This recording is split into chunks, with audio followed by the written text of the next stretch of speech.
রাসূলুল্লাহ সাল্লাল্লাহু আলাইহি ওয়াসাল্লাম একদিন বললেন, যে ব্যক্তি কুল হুয়াল্লাহু আহাদ এই সূরাটাকে 10 বার পড়বে, যে ব্যক্তি এই সূরাটাকে 10 বার পড়বে, আল্লাহ তাআলা তার জন্য জান্নাতে একটা প্রাসাদ নির্মাণ করবেন।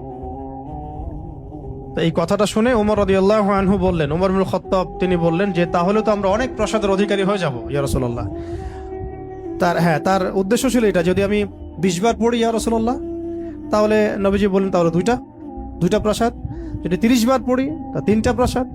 তো ইয়া রাসূলুল্লাহ তাহলে তো আমরা অনেক প্রাসাদের অধিকারী হয়ে যাব। তখন নবীজি বললেন যে আল্লাহ তাআলার দান এর চেয়েও বেশি প্রশস্ত। মানে আপনি 100 পড়লে 10টা ঘর পাবেন, মানে আমরা 100 পড়লে 10টা ঘর পাবো, 200 পড়লে 20টা। এইভাবেই আল্লাহ পাকের দান আরো প্রশস্ত। আর যে হাদিসটার কথা আমি বললাম, যেটা আমি আজকে আপনাদের জন্য এটা রেডি করতে গিয়ে জেনেছি আর কি, এটা আমার আগে জানা ছিল না। এটা জানার পরে আসলে আমাদের মনে হচ্ছে কেন এই আমলগুলো করি না। এত সময় দেখা যায় যে অনেক সময় অনলাইনে বসে থাকছি, তাই না? অনেক সময় এমনিই বসে আছি জিকির ছাড়া, তো গাড়িতে যাওয়া আসা হচ্ছে, ওই সময় বসে আছি, কোনো কাজ নাই, এমন অনেক সময় হয় না? কেন আমরা এই সময়গুলো কাজে লাগাই না? এই লাস্ট হাদিস, একজন সাহাবী ছিলেন যার নাম মুয়াবিয়া ইবনে মুয়াবিয়া বিন মুয়াবিয়া আল মুজানি রাদিয়াল্লাহু তাআলা আনহু। তিনি ইন্তেকাল করেছিলেন এবং নবী সাল্লাল্লাহু আলাইহি ওয়াসাল্লামের তিনি সাহাবীদেরকে নিয়ে জানাজার নামাজ পড়া হলো। ভালো করে শুনুন, মুয়াবিয়া ইবনে মুয়াবিয়া আল মুজানি রাদিয়াল্লাহু তাআলা আনহু ইন্তেকাল করলেন। নবী সাল্লাল্লাহু আলাইহি ওয়াসাল্লাম সাহাবীদেরকে নিয়ে তার জানাজার নামাজ পড়ানোর পরে নবী সাল্লাল্লাহু আলাইহি ওয়াসাল্লামের কাছে জিবরাইল আলাইহিস সালাম আগমন করলেন এবং তাকে জানিয়ে দেওয়া হলো ওহীর মাধ্যমে যে এই সাহাবীর জানাজায় আমি জিবরাইল আলাইহিস সালাম বলছেন 70,000 ফেরেশতা সহ আমি উপস্থিত হয়েছিলাম। 70,000 ফেরেশতা সহ এই জানাজা সালাতে আমি উপস্থিত হয়েছি।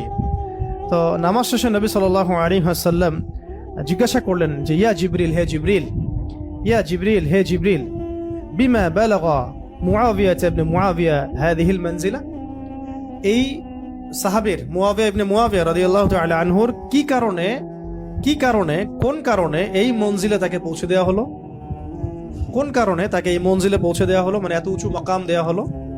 তখন তিনি বলছিলেন যে ইয়া রাসূলুল্লাহ সাল্লাল্লাহু আলাইহি ওয়াসাল্লাম, এই মর্যাদা লাভের কারণ হচ্ছে যে সে দাঁড়িয়ে, বসে, হেঁটে, সওয়ারিতে অবস্থায় সবসময় সূরা ইখলাস তেলাওয়াত করত। এই মর্যাদার কারণ হচ্ছে সে দাঁড়িয়ে, বসে, হেঁটে, সওয়ারিতে, মানে সার্বক্ষণিক তার আমলে ছিল, খুসুসি আমল ছিল সূরা ইখলাসের বেশি বেশি তেলাওয়াত। সুবহানাল্লাহ। এটা মুসনাদ আহমদে আসছে হাদিসটা, আরো কিছু হাদিসের মধ্যে আসছে হাদিসটা। তো আল্লাহ পাক আমাদের সবাইকে এই সূরার প্রতি বেশি বেশি আমল করার তৌফিক দান করেন। অনেকগুলো ফজিলত পেলাম, তাহলে ফজিলতগুলোর মধ্যে এগুলো সব অথেন্টিক, এগুলো নিয়ে কোনো ইনশাআল্লাহ সন্দেহের কিছু নাই। অন্য কিছু বইয়ের মধ্যে দেখা যায় যে 400 পড়লে, 1000 পড়লে কিছু আমল দেয়া আছে, এগুলো সনদগুলো সহিহ না এবং এগুলো দুর্বলতা আছে, তো ওইগুলো আমরা এখানে আলোচনা আনলাম না। মূল যে বিষয়গুলো সেগুলো বললাম যে এই সূরা প্রথমত রাতের বেলা পড়তে হবে, মানে আমরা পড়বো ইনশাআল্লাহ। তারপরে সূরা ফালাক নাস ইখলাস, এটা তো সকাল সন্ধ্যা